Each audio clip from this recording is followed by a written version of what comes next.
Tantor Audio, a division of recorded books, presents Queen of My Heart by Emily Royal, narrated by Polly Lee. Chapter 1. Oh, I say, bad luck, Alderley. The bounder must have cheated to best you like that, but considering his origins, we shouldn't expect anything less. Dexter glared at the speaker. Viscount de Blanchard had a reputation for snobbery, among other less palatable traits, and, like most of the room, loathed Dexter for nothing more than his humble birthright. After all, what right had the grandson of a blacksmith to attend a society party? The man across the card table wore a grey pallor, and well he might, for tonight Dexter had relieved his enemy of his fortune. His plan was working. One final move, and victory would be his. He cared little for the money. His eye was on the real prize, the woman standing demurely beside her father, the Honourable Elizabeth Alderley.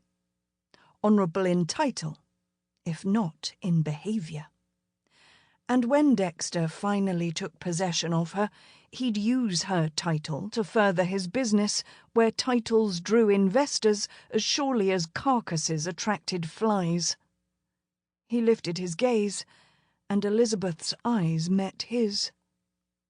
Her eyes had been described as captivating, but they held a calculating expression, as if continually searching for the outcome which best suited her, and to hell with anyone standing in her way. She curled her lips into a smile, red lips which she scraped her teeth over to give them a swollen look she clearly imagined to be attractive to the opposite sex. Foolish woman. Once she became Dexter's, she'd discover who the true master was in their relationship. She had used her sexuality to increase his need for her, and he'd willingly played along, taking pleasure from her administrations. Elizabeth would make the ideal wife, for he'd never be at risk of falling in love with her, and he'd enjoy teaching her humility. All those nights she'd given him the cold shoulder to increase his desire, every instance of her flirtations with others to incite his jealousy. He would teach her what it was like to be on the receiving end of her games. Then she'd find out how a true master of seduction operated. Her need would be his plaything, to toy with, to pay her back for how she'd tried to play him, and to pay her father back for the humiliation Dexter had suffered at that man's hands, to see Alderley willingly give his precious daughter to the boy he'd once spat on in the dirt. "Mr. Hart?" Their host's voice returned him to the present. Dexter pulled out his pocket watch, making a great show of staring at it. Then he yawned and snapped it shut. "I'm afraid I must be going. I had no idea how late it was." He rose to leave. Elizabeth's smile slipped and she narrowed her eyes. He'd seen that look on her before, aimed at a servant she admonished, and lately directed at Dexter himself as her way of showing disapproval. She nudged Alderley, and the older man glanced up, a flash of irritation in his eyes. Dexter smiled to himself. If it were any man but Dexter Hart, Alderley would be glad to rid himself of his daughter. At 26, and on her 5th season, with a reputation for being a shrew, she was heading for spinsterhood. "Papa?" she prompted. "I have nothing else to wager," Alderley said. "Everything else is entailed. The bastards cleared me out." Dexter drew back his chair and stepped away. "Wait," Alderley cried. "Give me a chance to win it back." "What with?" Dexter asked. Alderley's shoulders slumped. You cannot leave when I have nothing, he said, a plea in his tone. Have mercy, for pity's sake. Why was it that the worst bullies turned into snivelling wrecks when bested? A ripple of unease threaded through the room. Dexter glanced across to where Earl Styles stood next to their host, a look of disapproval on his face. But neither man knew the root of the hatred between Dexter and Alderley. Neither knew the scars he bore as a result of the beating he'd sustained as a boy at that bastard's hands. His back still itched at the memory of the lashes. 15 years was a long time to wait for vengeance on the man who had almost killed him. He closed his eyes, reliving the memory of the lash slicing into his flesh. "Have mercy, sir." "Mercy to a filthy brat. You deserve all this and more." Dexter resumed his seat. "You beg for mercy, Alderley?" he sneered. "I'll do anything to win it back," Alderley cried. Dexter leaned forward and drummed the table with his fingers. "There is perhaps one thing you might care to wager." He hesitated, then shook his head. "No, it's foolish of me to mention it." Alderley's eyes grew bright with desperation. The fish had caught sight of the bait. All Dexter need do was reel him in. "Tell me," he said. Dexter picked up his brandy glass, took a slow sip, then set it down. The room fell quiet as every pair of eyes focused on him. "Very well, Alderley," he said. "One turn of the card. If you draw high, I'll return your stake." "And if I lose?" "You'll give me your daughter's hand in marriage." An expression of horror crossed Alderley's face. My daughter?" "Yes." Dexter savoured his enemy's horror.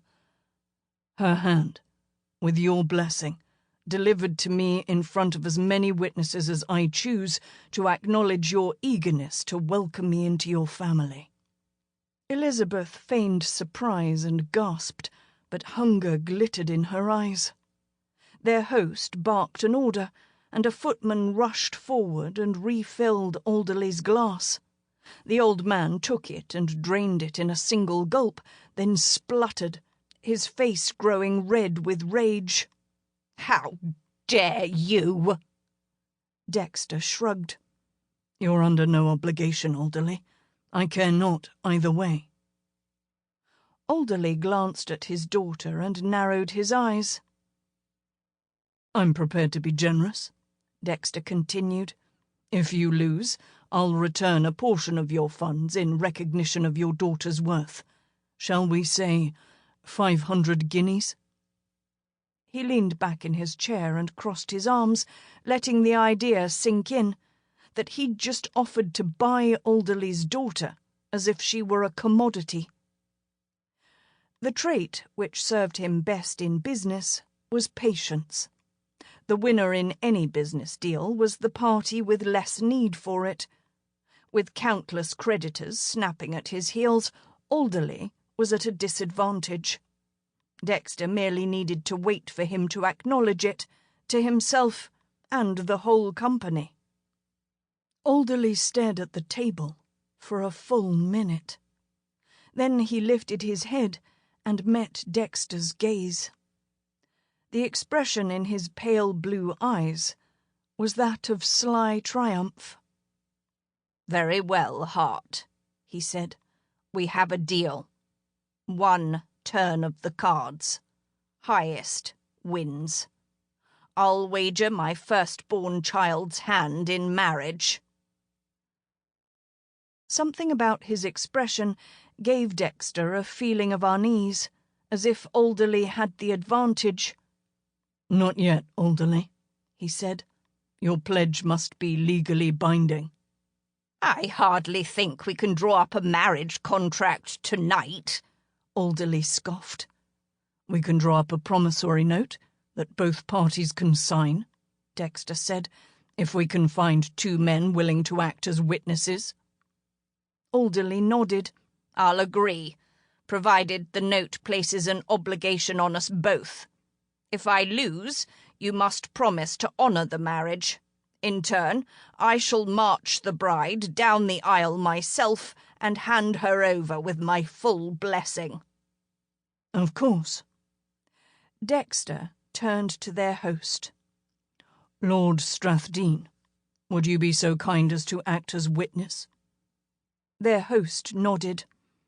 Alderley should choose the other witness, he said. Very well, Alderley said. I choose Styles.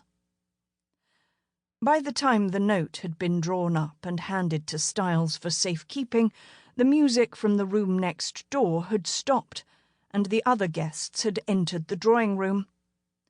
Alderley was playing into Dexter's hands. As a professed man of honour, he couldn't rescind his offer if he lost, not with the eyes of half the ton on him. Alderley reached for the cards. A new deck, if you please, Dexter said. I want this to be a fair game. Honour demands it. What do you know of honour? Alderley hissed. A damn sight more than you. Steady on, Hart, Strathdean said. There's no call for that kind of talk with ladies present. A footman passed him a new pack of cards, and he shuffled it, then cut the deck. Alderley, you first. The older man picked a card and looked at it. A slow smile crept across his face, and then he placed it face up on the table. The Queen of Diamonds, Strathdean said. Now you, Hart. Focusing his gaze on Elizabeth, Dexter picked a card and dropped it on the table. He had no need to look at it. The look of glee on Elizabeth's face and the whispers threatening through the room told him all he needed to know. The Ace of Hearts. Let me be the first to congratulate you, Alderley said. Why was the bastard smiling? Dexter rose and extended his hand toward Elizabeth. Miss Alderley, would you do me the honour— Wait, Alderley said. What are you doing? I believe I'm now engaged to your daughter. That's right, Alderley said, a smile on his face. My first daughter. Elizabeth turned to her father. Papa, surely you cannot mean— I have another daughter, Alderley said. Have you taken leave of your senses, old chap? Strathdean asked. I've known you for over 20 years. You have 2 children, a son and a daughter. I have 3 children, Alderley said. My natural daughter is my firstborn. Her harlot of a mother blackmailed me into recognizing her as my own. Surely you're jesting, Styles said. I'm perfectly serious, Alderley replied, and now I can reap my reward in lieu of the expense of her keep.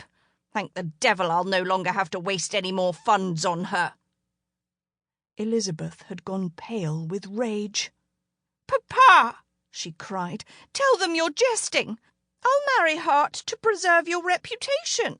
I am happy to sacrifice myself for you, and nobody need mention that bastard again. A volley of tutting resonated around the room at her coarse expression. Hypocritical creature. It was she who'd suggested the scheme to extort her father's funds in order to secure his overt blessing on their marriage, yet now she was playing the martyr. Elizabeth, I won't throw you away on that uncouth brute when I have someone far more expendable, Alderley said. He turned his gaze to Dexter. You wouldn't dream of going back on your word, would you, Hart? Imagine the damage it would do to your reputation. What other contracts might you be willing to break?" The man was right. In a room full of men, existing and potential investors, Dexter had signed a pledge. There was no going back without losing his reputation. And for a banker, reputation was everything. Alderley struggled to his feet and held out his hand. Though Dexter longed to slice it off with a steak knife, he had no choice but to take it. "It was a pleasure doing business with you, Hart," he said. "I trust you'll find satisfaction with your purchase. I'd call it the perfect match, but would argue that even the bastard daughter of a viscount ranks above the grandson of a blacksmith." "Celebrating already, Hart?" Dexter looked up from his brandy. His friend Harold Pelham stood before him, a broad smile on his face. No, Dexter was most certainly not celebrating. His plans to marry himself and his siblings to titles had been destroyed. Dorothea was too old to consider a respectable union that didn't stink of desperation. Delilah had fallen pregnant out of wedlock. As for Daisy, that horse had already bolted. "May I join you?" Pelham asked. "It's a free country," Dexter growled. "A man can come and go as he pleases." "Not in White's." Pelham settled into a chair. "Fortunately, some havens exist to give a man sanctuary from the rest of the world." "Are you here to escape the world, Pelham?" Dexter asked. "Or do you seek sanctuary from your wife?" Pelham let out a laugh. "The secret to a successful marriage is each party having a haven in which to be themselves for a few hours, rather than one half of a couple. Of course, you'll soon learn this yourself, won't you, Hart? We should toast your good fortune." Dexter sighed. "News travels fast." "Most men win cash in a wager," Pelham said, "though Styles won a horse last season at the cast of a die. But I know of no man who managed to win himself a wife." "I'd have preferred the horse." Pelham laughed. "I'm sure you'll ride the woman just as well. Though, if I'm permitted to be honest, I'd say you'd be hard-pressed to find happiness shackled to the Honourable Elizabeth Alderley." "I'm not marrying Elizabeth." "Aren't you betrothed to Alderley's daughter?" "Elizabeth has an older sister." "There's a brother in the army," Pelham said, "but I know of no sister. Surely she'd have had her come out by now." "It seems Alderley has a natural daughter," Dexter said. "You jest." "Unfortunately not." The humiliation at being bested still stung. Alderley had played a longer game than Dexter thought him capable of, revealing his piece on the chessboard when least expected. "It seems he tucked her away in some obscure little village," Dexter said, "to be brought into play when he had use of her." "Have you met her?"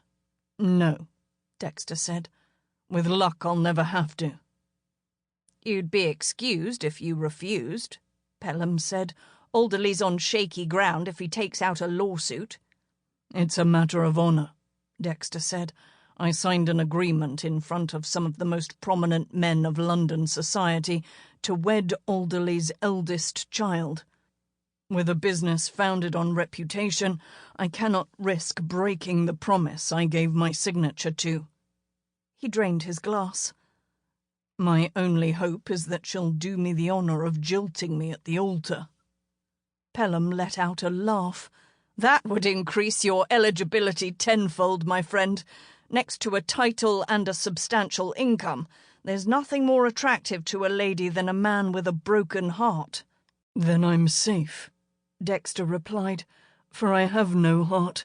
At least, not for a woman." "I almost feel sorry for her," Pelham said. "Don't," replied Dexter. If she agrees to this marriage, then she'll prove she's as avaricious as her sister.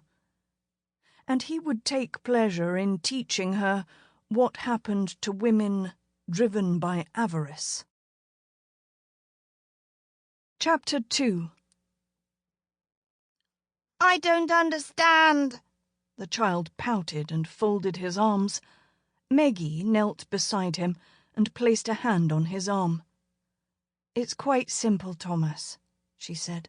"The bishop moves along the diagonal. See? So if you place your knight within his eyeline, then my bishop can take your knight." She picked up the knight and moved it across the board. "But place him here," she said, "then not only does he threaten the queen, but he's safe from being taken by other pieces. That's the beauty of the knight, you see. Because he moves differently to the other pieces, he can capture them by deception and wit rather than an outright attack." Like the knights in the story of King Arthur, which you taught me last week?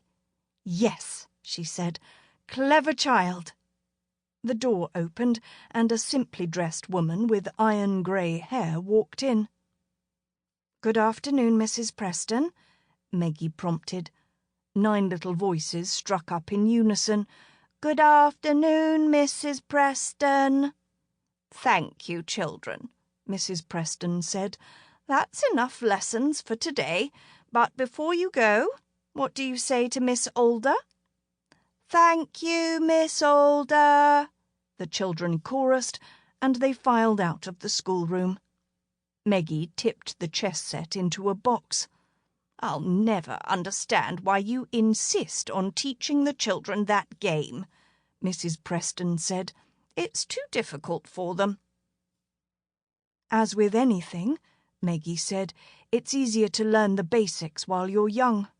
Thomas is a bright lad." "But what opportunities will a child of his class have to play chess?" "Perhaps none," Meggie replied. "But chess is a game of strategy, and as such it can equip us for life. Learning the moves is simple. The complexity arrives when one begins to understand how all the pieces interact with an end goal. You must plan several moves, anticipating your opponent's moves, and adopt counter-strategies if necessary." She hesitated, a flash of a memory stinging at her heart. "It also teaches us the necessity of sacrifice." A look of sympathy crossed Mrs. Preston's eyes. She took Meggie's hand and gave it an affectionate squeeze. "Dear child," Mrs. Preston began tidying the books and papers. "Oh, no," Meggie protested. "Let me." The old woman let out a sigh. Since yesterday she seemed to have aged. "Is something the matter, Mrs. Preston?" Meggie asked. "I'm just a little concerned about Mr. Adams." "Our landlord?" "His solicitor wrote to demand an increase in our rent," Mrs. Preston said, "and I have accounts in the village to settle. Mr. Jones is a kind man, but he's insisted that he'll supply us with no more meat until I've paid him. And Mr. Timmings asked me only yesterday where the payment was for the last bag of coal.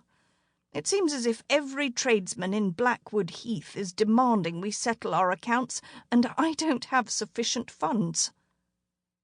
"I could ask Mr. Clayton for extra work," Meggie said. "A few more hours at the Rose and Crown will soon add up." "Best get going," Mrs. Preston said. "You were due at the Rose and Crown 5 minutes ago." Meggie glanced at the clock on the desk and gave a low cry. "Oh, no! What will Mr. Clayton think of me?" "Doubtless the same as I," her companion said, "that you devote too much of your time to others. Now run along, and tell him he's not to utter a single harsh word unless he wishes to answer to me." Meggie grabbed her shawl and dashed out of the tiny building. By the time she reached the inn, her sides ached. but she welcomed the exercise, which helped to stave off the bitter cold. With winter well on its way, the country was gripped by frost. A side door opened and a voice called out, "Afternoon, Meggie." "Mr. Clayton, forgive me, "No matter, lass," he said. "You're here now. Come in quickly. We're in sore need of your stew tonight with this cold weather, and we have a full house, plenty of empty bellies. Mary's got a nice bit of scrag end." "I'd best get started," Meggie said. "That'll take some time to cook." The innkeeper took her arm. "Before you go into the kitchen, lass, best make yourself presentable. There's a gentleman here to see you." "A gentleman?" "I recognised him right away, though it's been 8 years. I took him to the parlour, where you can attend him in private." Meggie's stomach clenched. Mr. Clayton could only mean one man. The man she feared above all others. A man who'd only ever looked at her with dislike, as if she were an insect he'd rather stamp out. The last time she'd seen him had been 8 years ago, when she'd lain in a hovel, ruined, broken and bleeding.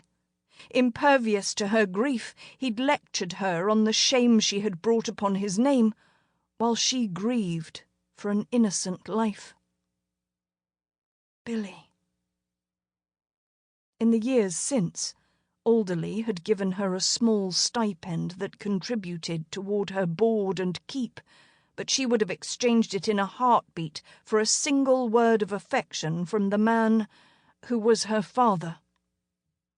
"How long has he been waiting?" she asked. "About half an hour." "I'd best go directly, for he'll be hungry." "Tidy yourself up first, lass. You look like an urchin." "I doubt he'll care."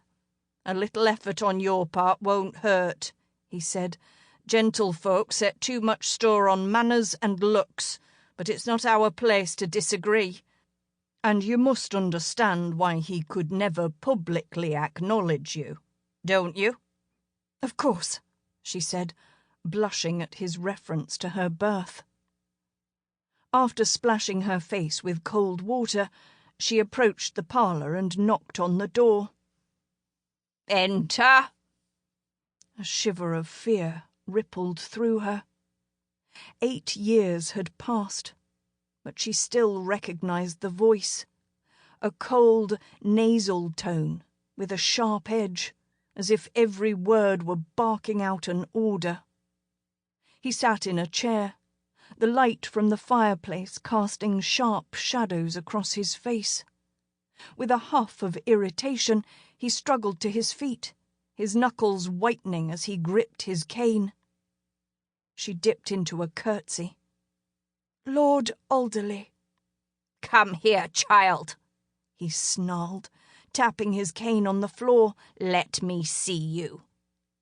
She approached him until he raised his hand. "That's far enough." He looked her up and down, then circled her, muttering to himself about her appearance, as if he were a farmer inspecting a cow at auction. Thin, bony fingers grasped her chin and tipped her head up.